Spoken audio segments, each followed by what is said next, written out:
Efendim, gözünü budaktan, sözünü dudaktan esirgemeyen bir adam geçti bu dünyadan. Sırrı Süreyya Önder. Hayatın sıradan ritmine ayak uydurmak yerine kendi ritmini, kendi yürüyüşünü buldu.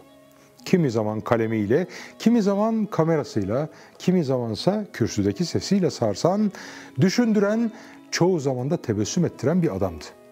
Herkes gibi doğmadı o. Bir yanıyla babasının bavulundaki kitaplara, bir yanıyla dayısının dualarına doğdu. Bir evde hem Hikmet Kıvılcımlı'nın sesi hem de Risale-i Nur'un dili yankılanırdı. Hayat daha o ilk andan itibaren ona bir çatışma değil, bir harman sunmuştu. Farklılıklar içinde büyüdü kendisi. Zıtlıklar değil, zenginliklerdi onun pençesinden görünen. Ortaokul sıralarında fark etti kitapların taşıdığı sırrı. Kitap onun için bir sığınak değil, bir mücadele meydanıydı. Ahmet Arif'in dizeleriyle tanıştığında kelimelerin sadece anlam taşımadığını, aynı zamanda birer silah olabileceğini öğrendi. Emekle örülmüş hayatların kokusunu aldı. Yazmaya başladığında kelimelerle kavga etmedi, onlarla barıştı. Yazmak onun için bir yük değil, bir sorumluluktu. İzlemek, yazı yazmanın katilidir derken bile izleyen değil, dönüştüren olmayı öğütlüyordu. Hayatın birçok alanında iz bıraktı kendisi. Sinema yaptı, senaryo yazdı, köşe yazıları kaleme aldı. Fotoğraf karelerinde hikayeler anlattı. Ama onu farklı kılan mesleği değil, tavrıydı. Meraklıydı mesela. Ama sadece bilgiye değil, insana, acıya, direnişe meraklıydı.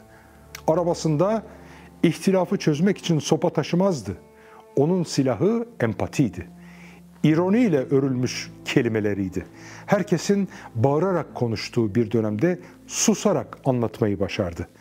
Herkes sustuğunda söylediği tek bir sözle salondaki havayı tamamen değiştirebilirdi. Siyaset sahnesine girdiğinde politikacı kalıbına sığmadı. Meclis kürsüsüne çıktığında orası bir tiyatro sahnesine değil, bir vicdan mahkemesine dönüşürdü. Çözüm sürecinde barış için görev aldı. Barışı sadece siyasi bir proje değil, insani bir görev olarak gördü. Gerekirse kendi bedenimizi bariyer yaparız dediğinde bu bir slogan değil, hakikatle verdiği bir sözdü.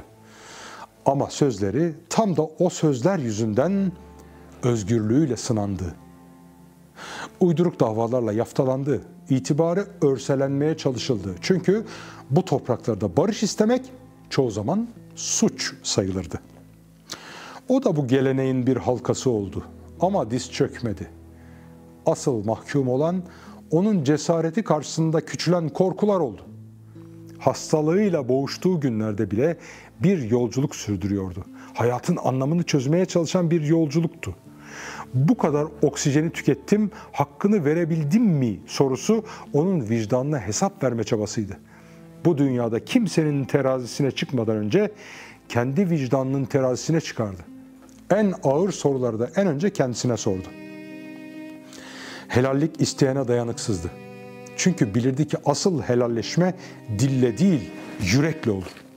Torununa deden sizi usandıracak hiçbir şey yaptı mı diye sorulursa içtenlikle hayır denilsin isterdi. Bu onun en büyük mirasıydı.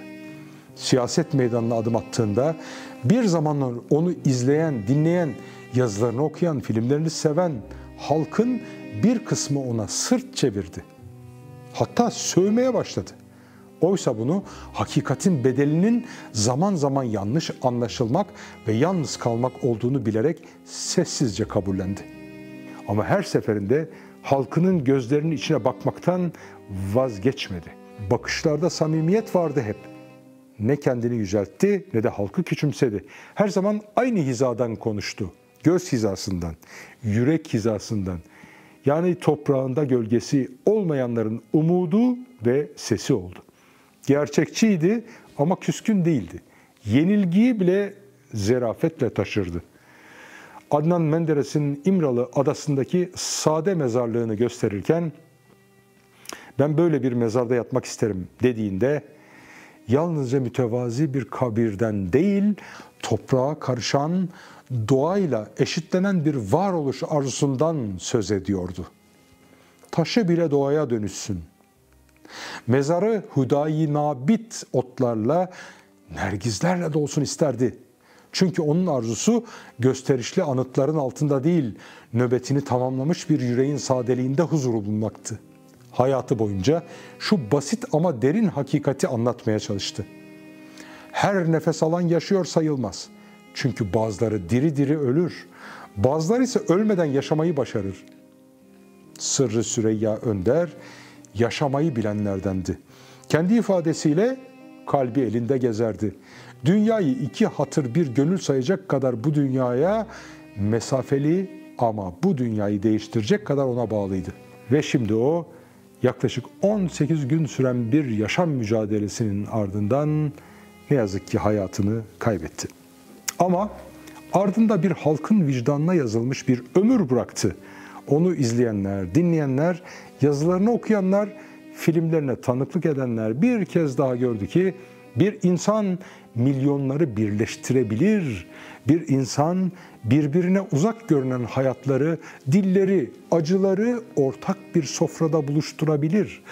Aralarına sınırlar çizilmiş yürekler arasında sessizce bir köprü kurabilir. Sırrı Süreyya Önder. Bu dünyaya bir sır olarak geldi ama ardında apaçık bir hakikat bırakarak gitti. Ömrü söze ve söze yüklenen sorumluluğa adanmış, omuzlarında yıpranmış bir deri ceket ve içinde ise yorgun ama inatçı bir yürek taşıyan bir adamın hikayesiydi.